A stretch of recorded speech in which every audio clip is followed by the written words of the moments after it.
Okay बेटा, सभी को स्क्रीन दिख रही है आप लोग को। और ये अब्दुल कबीर भी आ गए। ठीक, आई होप आज क्लास में कोई डिस्टरबेंस नहीं होगी ना, क्योंकि इसमें क्लासरूम में तो कोई नहीं एंटर कर सकता ना। इवन उसमें भी कोई क्लास लिंक में भी कोई नहीं कर सकता, वो घर का ही भेदी है, कोई आपकी ही क्लास का कोई बच्चा है जो लिंक कहीं और शेयर कर रहा है, इस वजह से ऐसा हो रहा है। ठीक है, आज हमारा टॉपिक है वाक्य रचना। ठीक है, वाक्य क्या होते हैं, वाक्य के कितने भाग होते हैं, वाक्य के कितने प्रकार होते हैं, है ना। इस पार्ट में हम लोग ये सारी बातें जानेंगे। ठीक, वाक्य के भेद दो आधारों पे होते हैं। ठीक, एक रचना के आधार पर और दूसरा अर्थ के आधार पर। ठीक है, ओके। तो अर्थ के आधार पर वाक्य के कितने भेद हैं बताओ। अर्थ के आधार पर 8 प्रकार हैं। और 8, हाँ, रचना के आधार पर वाक्य कितने हैं? 3 प्रकार हैं। ठीक है, सबसे पहले वाक्य की परिभाषा देख लेते हैं। कौन रीड करेगा इसको? हाँ, पढ़ो सिद्धार्थ। वाक्य रचना। वाक्य किसे कहते हैं? वाक्य भावों और विचारों को प्रकट करने वाले व्यवस्थित शब्द समूह को वाक्य कहते हैं। वाक्य के अंग रचना की दृष्टि से वाक्य के 2 अंग होते हैं। वाक्य के भेद। अच्छा सुनो, अभी देखो, भाव और विचारों को प्रकट करने वाले एक व्यवस्थित शब्द समूह को हम क्या कहते हैं? वाक्य कहते हैं। ठीक है, यानी कि मुझे अपने जो विचार प्रकट करने हैं, जो बात कहनी है, जो भाव प्रकट करने हैं, तो किस माध्यम से कर पा रही हूं बताओ? भाषा और हाँ, वाक्य के माध्यम से। ठीक है, एक पूरा वाक्य बोलूंगी मैं। हाँ, पूरा वाक्य जब मैं आपको बोलूंगी तभी आप समझ पाएंगे ना कि मैं क्या बोल रही हूँ, मैं क्या बोलना चाहती हूँ, है ना, मेरे भाव क्या है ना। ठीक, तो भाव और विचारों के को प्रकट करते हुए करने वाले व्यवस्थित शब्द समूह को, बहुत सारे शब्द को जोड़कर हम एक वाक्य बनाते हैं। ठीक है, उसी को क्या कहा जाता है? वाक्य कहा जाता है। ठीक है, कौन आया? अनुष्का। ठीक, चलिए, उसके बाद आता है वाक्य के भेद। यहाँ पे वाक्य के भाग पढ़िएगा, इसको भेद मत पढ़िएगा। ठीक है, क्योंकि ये अंग है ना, उसके पार्ट्स हैं, भाग है उसके। ठीक है, उद्देश्य और विधेय। ठीक, अब उद्देश्य और विधेय क्या होते हैं? ठीक, गुड़िया पढ़ो इसको जरा।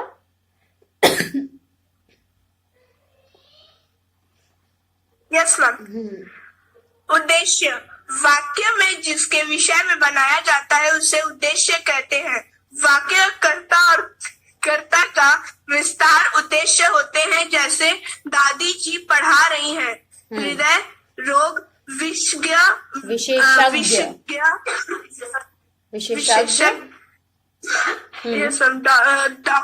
डॉक्टर रोगियों को अच्छी तरह देखते हैं। इन वाक्यों में दादी और हृदय रोग विशेषज्ञ कर्ता डॉक्टर का विस्तार है।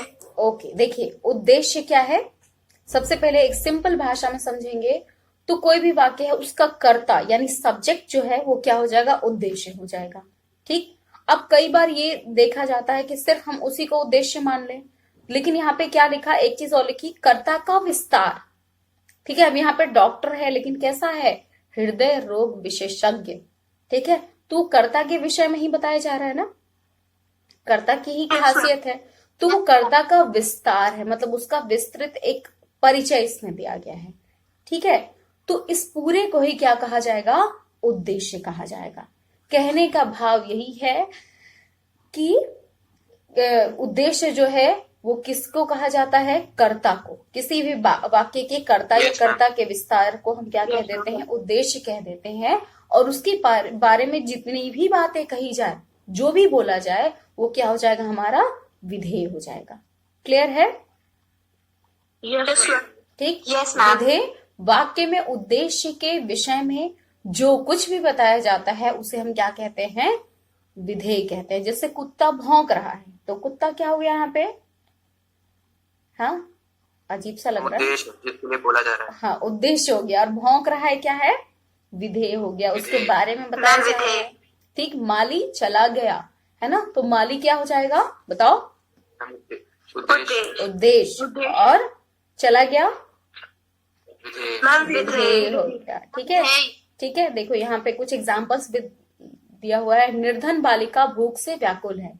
निर्धन बालिका उद्देश्य है और भूख से व्याकुल है वो जो बाकी बचा विधेय। हाँ, बाकी जितना भी बचा है ना, एक साधारण भाषा में इसको आप जान लीजिए कि कर्ता के अलावा या कर्ता के विस्तार के बाद जितनी भी चीजें वाक्य में बचती है वो सारी की सारी क्या होगी, आपकी विधेय। क्लियर है?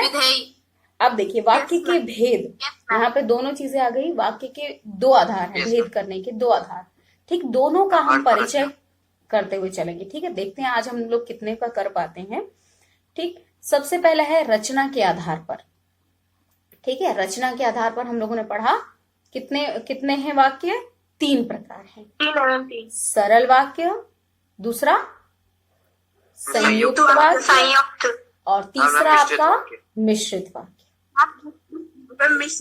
मिश्रित वाक्य। हाँ, मिश्र वाक्य या मिश्रित वाक्य एक ही बात होती है। ठीक है, अब चलिए अनुष्का इसको पढ़ो जरा, सरल वाक्य को।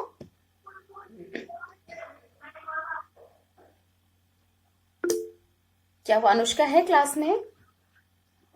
Yes ma'am. ओके, सरल वाक्य आप पढ़ेंगी, संयुक्त वाक्य तमस्वी पढ़ेंगी, और मिश्र वाक्य कौन पढ़ेगा? अब्दुल कबीर। ओके अब्दुल। सरल वाक्य, जिस वाक्य में एक मुख्य क्रिया अथवा विधेय होता है उसे सरल वाक्य कहते हैं। क, हमने लाल किला देखा। ख, माली पौधों को सींच रहा है। हाँ, ग, बच्चा माँ की गोद में सो गया। घ, प्रधानमंत्री 15 अगस्त को लाल किले पर तिरंगा फहराएंगे। इन वाक्यों में क्रमशः निम्नलिखित एक क्रियापद है। देखा, सींच रहा है, सो गया, फहराएंगे। इसलिए सभी वाक्य के उदाहरण हैं। सभी जो है सरल वाक्य के उदाहरण हैं। ठीक है, एक क्रिया हो रही है ना इसमें। ठीक, एक क्रियापद है। अब देखो क्रियापद क्या होता है, देखिए शब्द और पद पढ़ा था ना हम लोगों ने। कोई भी शब्द जो है जब किसी वाक्य में प्रयुक्त हो जाता है उसको हम क्या कहने लगते हैं? पद कहने लगते हैं, है ना। तो संज्ञा पद हो सकता है, सर्वनाम पद, क्रियापद, है ना।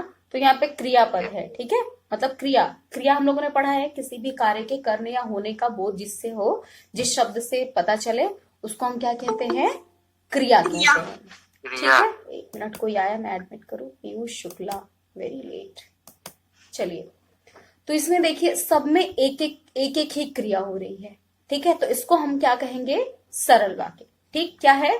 जिन वाक्यों में एक मुख्य क्रिया अथवा विधेय होता है, एक ही मुख्य क्रिया होगी।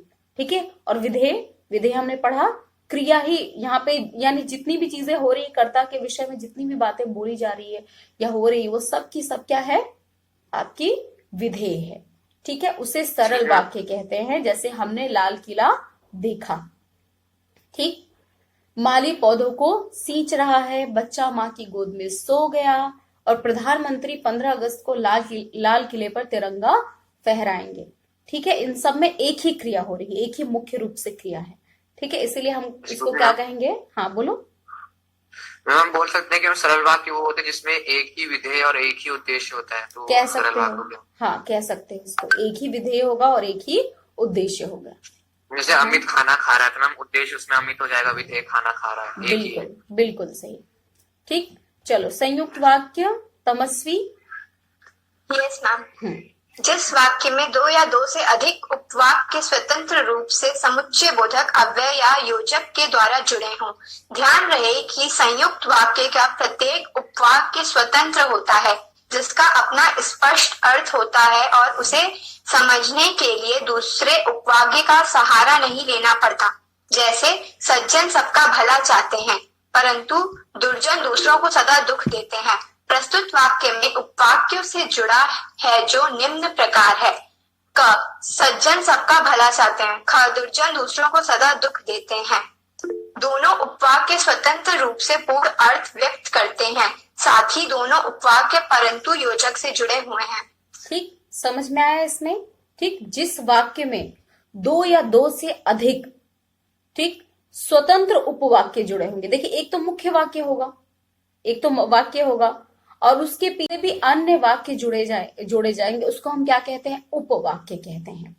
ठीक, 2 भी हो सकते हैं, 3 भी हो सकते हैं, 4 भी हो सकते हैं, लेकिन ध्यान यही रहे इस परिभाषा के अनुसार कि उन सभी उपवाक्यों का अपना एक अर्थ होना चाहिए। ठीक, एक का अर्थ बताने के लिए दूसरे की आवश्यकता ना हो। ठीक है, जैसे इसमें देखिए हम लोगों ने एग्जाम्पल लिया कि सज्जन सबका भला चाहते हैं। ठीक, ये एक वाक्य हो गया। इसको जोड़ दिया हमने परंतु समुच्चय बोधक से। समुच्चय बोधक या फिर योजक कहिए या अव्यय कहिए, है ना, जिसको इंग्लिश में आप कंजंक्शन बोलते हैं। ठीक, कंजक्ट करते हैं, दोनों को जोड़ते हैं। ठीक है, परंतु दुर्जन दूसरों को सदा दुख देते हैं। ठीक है, ये दूसरा क्या हो गया? उपवाक्य से जुड़े हो दोनों। हाँ, परंतु से जुड़ा है, लेकिन उन दोनों का अपना अपना एक स्वतंत्र अर्थ है ना।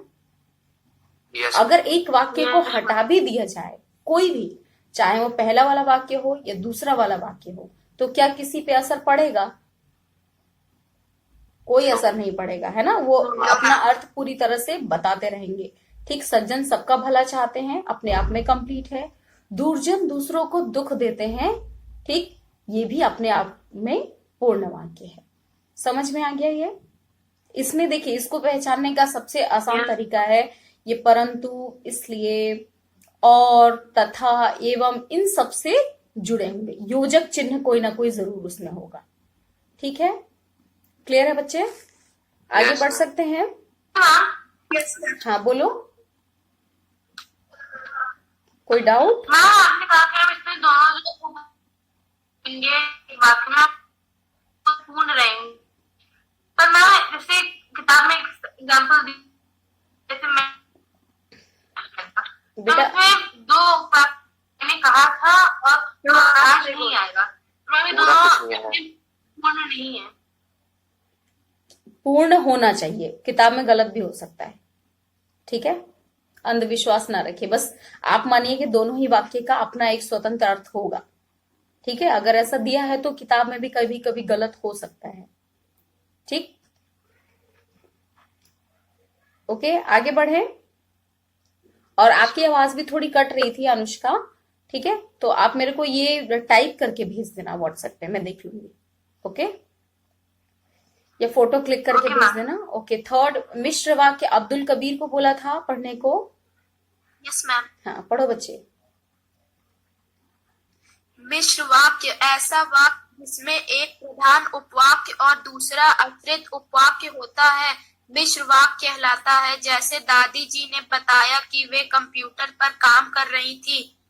अध्यापिका ने पूछा कि कविता कौन सुनाएगा। इन वाक्यों में दादी जी ने बताया, अध्यापिका ने पूछा प्रधान उपवाक्य है, वे कंप्यूटर पर काम कर रही थी, और कविता कौन सुनाएगा आश्रित उपवाक्य है, इसलिए ये मिश्र वाक्य है।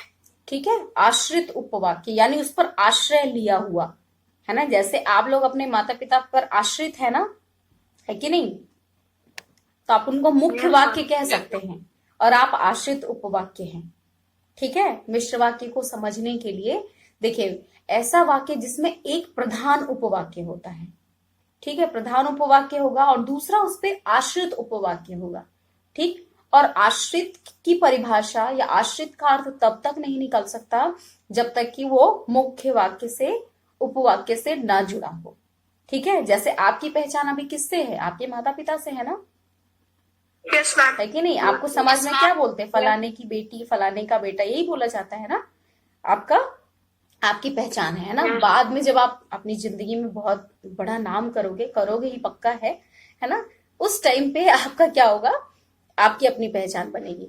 ठीक, देखिए, तो क्या है, ऐसा वाक्य जिसमें एक प्रधान उपवाक्य है और दूसरा आश्रित उपवाक्य होता है मिश्र वाक्य कहलाता है ना। जैसे एग्जाम्पल लिया, दादी जी ने बताया कि, ठीक है, इतना हो गया, लेकिन क्या इसमें पूरा अर्थ निकल के आ रहा है? बताना एक मुख्य उपवाक्य हो गया, लेकिन ये पूर्ण कब होगा? जब वे कंप्यूटर पर काम कर रही थी या वे खाना बना रही थी या कोई भी बात। ठीक है, तो दूसरा क्या है? आश्रित उपवाक्य है। ठीक है, तो कि, ऐसा, ठीक है, इस तरह की जो शब्द उसमें आएंगे तो आप उससे समझ लेंगे कि ये क्या है, मिश्रित वाक्य है। ठीक है, अध्यापिका ने पूछा कि, ठीक, क्या पूछा, कविता कौन सुनाएगा। ठीक, तो इसमें भी देखिए अध्यापिका ने बताया कि ये क्या हो गया, प्रधान उपवाक्य हो गया। कविता कौन सुनाएगा क्या हो जाएगा, आश्रित उपवाक्य होगा। क्लियर है बच्चे? Yes ma'am. सभी को क्लियर है ना? Yes yes ma'am.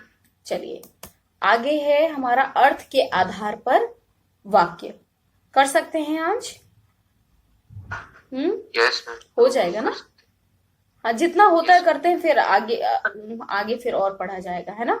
चलो सिद्धार्थ पढ़ो Yes, इसको ma'am. जरा। अर्थ के आधार पर। अर्थ के आधार पर वाक्य एक भाषिक इकाई पढ़ने या सुनने से मन में जो भाव उत्पन्न होता है उसे अर्थ कहते हैं। अर्थ के आधार पर वाक्य 8 प्रकार के होते हैं। पहला, विधानार्थक वाक्य, असर्टिव सेंटेंस।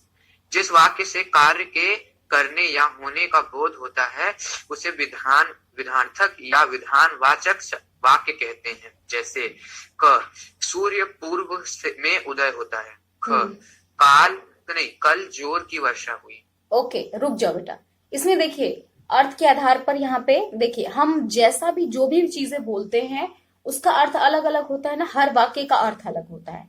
जैसे मुझे तुमसे प्रश्न पूछना है तो मेरा टोन अलग हो जाएगा, क्या, ऐसा होगा, है ना? अगर मैं विस्मय से होंगी तो क्या, इस टाइप का हो जाएगा, है ना? आश्चर्यचकित हो जाऊंगी। ठीक, विधानार्थक या विधानवाचक वाक्य, ठीक, एक तरह से आप इसको सरल वाक्य भी कह सकते हैं। ठीक है, और विधान एक कहते हैं जो नियम और कानून, जैसे इंसान, हमारी जिंदगी कैसे चलती है, विधि का विधान कहते हैं, यही विधि का विधान है, यानी ईश्वर की जैसी मर्जी है उससे चलते हैं ना। उसमें हमारी मर्जी चलती है क्या? नहीं चलती। और दूसरा, हाँ, और दूसरा भारत का संविधान, 2 चीजें मानते हैं ना हम लोग। Yes ma'am. ठीक, भारत के संविधान का भी उल्लंघन करने पे क्या हो जाएगा, सजा मिलेगी ना। तो उस विधान से जो नियम है, नियम कानून, ठीक है, वैसे वाक्य भी इसमें हम विधानवाचक में जोड़ सकते हैं। जैसे देखिए यूनिवर्सल ट्रुथ को भी इसमें लिया जा सकता है। जैसे इसमें देखिए पहला हमारा वाक्य है, सूर्य पूर्व में उदित होता है। ठीक, यूनिवर्सल ट्रुथ है कि नहीं? किसी दिन पश्चिम से उदित होते हुए देखा है आज तक? ना होगा ना हुआ है ना? और या फिर कोई बात जब हम सीधे सीधे किसी को बोल देते हैं, ठीक, तो भी क्या है, वो भी विधानवाचक में ही आएगा, बिना किसी एक्सप्रेशन के। ठीक, कोई बात को जब आसान भाषा में कह लीजिए, आसान भाषा नहीं कहेंगे उसको, क्या कहेंगे, जो चीजें हो चुकी है, जो होने वाली है, सिंपल तरीके से। ठीक है, कल जोर से वर्षा हुई, अब हो चुकी है ना वो। ठीक, तो इसमें कोई एक्सप्रेशन तो है नहीं, है ना? तो ऐसे वाक्यों को हम क्या कह देते हैं, विधानवाचक वाक्य कह देते हैं। ठीक, दूसरा है निषेधार्थक वाक्य या निषेधवाचक वाक्य। ठीक है, कौन पढ़ रहा है इसको? चलो सिद्धार्थ आप ही कंटिन्यू कर लो। ओके मैम, कहाँ पे? अच्छा, ये निषेधार्थक शब्द, नेगेटिव सेंटेंस। जिस वाक्य से किसी कार्य या बात के न होने का भाव प्रकट होता है उसे निषेधार्थक या निषेधवाचक अथवा नकारात्मक वाक्य कहते हैं। इस प्रकार के वाक्य में नहीं, न या मत शब्द का प्रयोग होता है। जैसे क, जीवन हिंसा नहीं करनी चाहिए, जीव हिंसा नहीं करनी चाहिए। इस वर्ष मौसम में वर्षा नहीं हुई। ओके, देखिए ये समझ में आ गया आपको, किसी चीज को मना करना, है ना? किसी चीज को जिसको हम मना कर रहे हैं, ना होने की बात की जा रही है, उसी को हम क्या कह देते हैं, निषेधात्मक वाक्य कहते हैं। ठीक, निषेधवाचक या निषेधार्थक वाक्य, जिस वाक्य से किसी कार्य के ना होने का, ना करने का, है ना, भाव प्रकट होता है, उसे ही हम क्या कहते हैं, निषेधवाचक। वहां मत जाओ, ये काम मत करो, ठीक है, वह नहीं आएगा, जीव हिंसा नहीं करनी चाहिए। ठीक, इस वर्ष मौसम में वर्षा नहीं हुई। ठीक है, इस मौसम में वर्षा नहीं हुई। तो देखिए सब में ना, नहीं, ऐसे वाक्य आ रहे हैं, ऐसे शब्द आ रहे हैं, तो ऐसे वाक्यों को हम क्या कह देते हैं, निषेधवाचक वाक्य कह देते हैं, नेगेटिव सेंटेंस कह देते हैं। क्लियर है बच्चे? Yes ma'am. Yes ma'am. ठीक, तीसरा है प्रश्नवाचक वाक्य, और आज प्रश्नवाचक के बाद आज हम लोग इस क्लास को ओवर कर देंगे, क्योंकि अभी आपकी क्लास ओवर होने का टाइम भी हो रहा है। ठीक है, ओके। प्रश्नवाचक वाक्य, जिस वाक्य में किसी व्यक्ति, वस्तु, स्थान या कार्य के विषय में प्रश्न पूछा जाए उसे हम प्रश्नवाचक या प्रश्नार्थक वाक्य कहते हैं। ठीक है, जैसे मैंने पूछा तुमने खाना खाया, है ना, तो ये कौन सा वाक्य होगा? प्रश्नार्थक है ना। तुम लोग ने अपने ख्याल रखा, क्या हो जाएगा? प्रश्न हो जाएगा ना।